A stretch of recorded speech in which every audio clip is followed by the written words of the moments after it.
缅甸中部于当地时间2025年3月28日中午发生规模7.7强烈地震，震央位于石碣市 Sagaing 西北方约16公里处，震源深度仅10公里。此次地震为浅层型强震，对东南亚多国造成明显影响，泰国、越南、辽国及中国南方皆有感。泰国首都曼谷震感强烈，市内多处建筑受损，其中一栋位于曼谷北部恰图恰区 Chatuchak 尚在施工中的30层政府办公大楼于地震发生数秒后倒塌，造成至少1人死亡，约50人受伤，另有43名工人一度受困瓦砾堆中。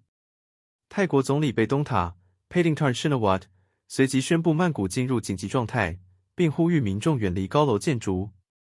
原定前往普吉岛的官方行程亦已取消，总理已召开紧急内阁会议进行灾害应变协调。地震发生后，曼谷市区交通一度瘫痪，地铁与巴士等公共运输短暂停驶，部分地区电信通讯中断。泰国证券交易所与期货交易所紧急暂停交易，泰铢对美元汇率短暂下跌 0.4%， 但整体金融系统仍维持基本运作。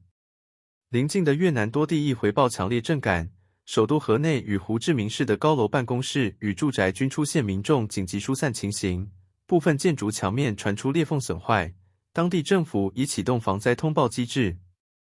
根据美国地质调查局 USGS 资料，本次地震为2023年以来全球最强烈的地震之一，稍晚震央附近再度发生规模 6.4 的余震，专家警告后续恐仍有强烈余震发生，吁请各国提高警觉，密切注意后续灾害资讯。